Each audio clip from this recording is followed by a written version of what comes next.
FedEx flight 80 जब थकान, तेज रफ्तार और गलत फैसले बने हादसे की वजह।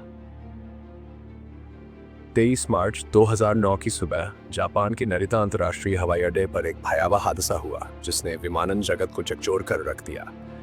FedEx फ्लाइट 80 जो चीन के गुआंगझो से उड़ान भरकर जापान आ रही थी, लैंडिंग के दौरान क्रैश हो गई।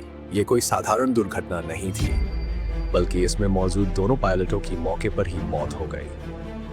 ये नरिता एयरपोर्ट के इतिहास में 31 वर्षों में पहला ऐसा हादसा था जिसमें जाने गई। सवाल उठता है कि इतने अनुभवी पायलटों के होते हुए भी ये दुर्घटना कैसे हुई? क्या ये सिर्फ मौसम की मार थी या फिर इसके पीछे कुछ और बड़ी वजहें थीं? आइए इस हादसे को एक बार फिर से समझने की कोशिश करते हैं। ये विमान मैक्रोनेल डगलस MD-11 था, जिसे कप्तान केविन मोसली और सह पायलट एंथनी पिनो उड़ा रहे थे। दोनों ही बेहद अनुभवी थे, लेकिन लैंडिंग के वक्त उन्हें एक बड़ी चुनौती का सामना करना पड़ा। तेज हवा और झोंकों की स्थिति। आमतौर पर जब पायलट लैंडिंग करते हैं तो उन्हें हवा के झोंकों को संतुलित करना पड़ता है और इसके लिए विमान की स्पीड को नियंत्रित रखना जरूरी होता है। लेकिन इस बार आई तेज गति से लैंडिंग की वजह से विमान को रनवे पर स्थिर रखने में मुश्किल हुई। जैसे ही विमान जमीन पर उतरा, ये जमीन से उछल गया और फिर से रनवे से टकराया। इसके बाद ये बाईं ओर पलटा और इसमें आग लग गई। दमकल कर्मी जल्द ही पहुंचे, लेकिन तब तक बहुत देर हो चुकी थी। कॉकपिट पूरी तरह जल चुका था और दोनों पायलट अपनी जान गंवा चुके थे। लेकिन असली सवाल यह था कि यह दुर्घटना इतनी गंभीर क्यों हुई। जांचकर्ताओं ने जब घटना की तह में जाने के लिए कॉकपिट वॉइस रिकॉर्डर और हवाई अड्डे के CCTV फुटेज का अध्ययन किया तो चौंकाने वाले तथ्य सामने आए। सबसे पहले यह पता चला कि लैंडिंग के समय विमान की गति सामान्य से काफी अधिक थी। आमतौर पर जब विमान जमीन से 30 फीट ऊपर होता है तो पायलट उसे फ्लेयर करता है, यानी विमान का अगला हिस्सा थोड़ा ऊपर उठाकर उसकी गति धीमी करता है ताकि लैंडिंग मुलायम हो।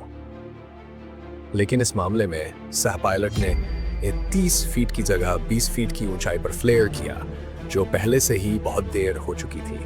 इतना ही नहीं, 50 फीट की ऊंचाई पर विमान का थ्रॉटल इंजन की शक्ति नियंत्रित करता है न्यूनतम हो गया था। आमतौर पर यह फीचर साफ मौसम में काम करता है, लेकिन जब हवा तेज हो तो इससे विमान की लैंडिंग अस्थिर हो सकती है। ऐसे में सह पायलट को इंजन की शक्ति बढ़ानी चाहिए थी ताकि लैंडिंग ज्यादा नियंत्रण में होती, लेकिन उसने ऐसा नहीं किया। अब एक और महत्वपूर्ण सवाल उठता है, जब विमान पहली बार रनवे से टकराने के बाद उछला तो पायलटों ने दोबारा इसे नियंत्रित क्यों नहीं किया? दरअसल पहली बार टकराने के बाद अगर पायलट तुरंत नाक ऊपर उठा लेते तो विमान सुरक्षित रूप से दोबारा टेक ऑफ कर सकता था। लेकिन यहाँ सह पायलट ने ठीक इसके उलट किया। उसने 2 बार विमान की नाक नीचे दबा दी, जिससे विमान पूरी तरह बेकाबू हो गया और हादसा हो गया। आखिर एक अनुभवी पायलट ऐसा क्यों करेगा? जवाब मिला उनकी थकान से।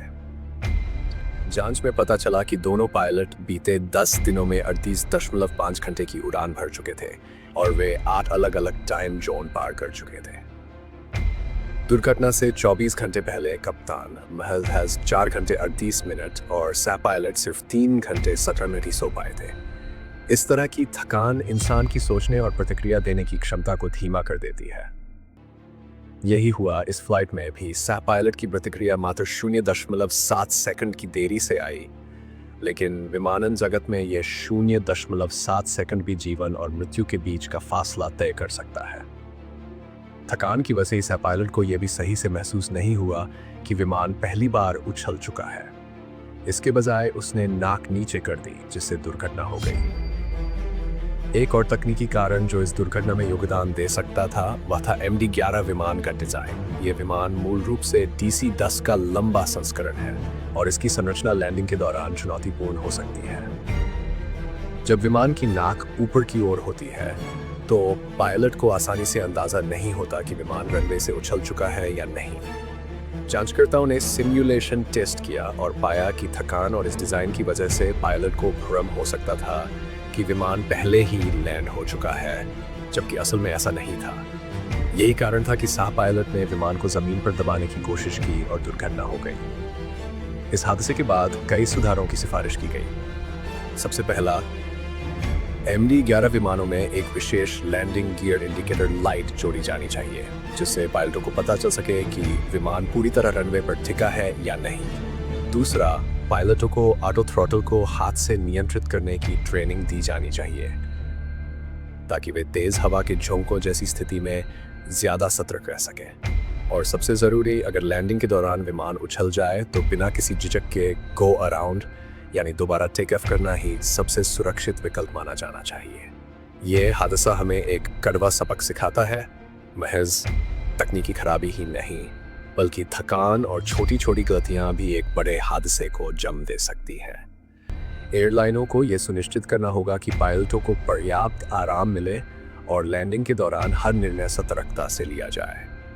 आखिरकार, हर उड़ान की सबसे प्राथमिकता यात्रियों और क्रू मेंबर्स की सुरक्षा होती है। हम आशा करते हैं कि हर फ्लाइट सुरक्षित अपने गंतव्य तक पहुंचे और इस तरह की त्रासदी दोबारा न हो।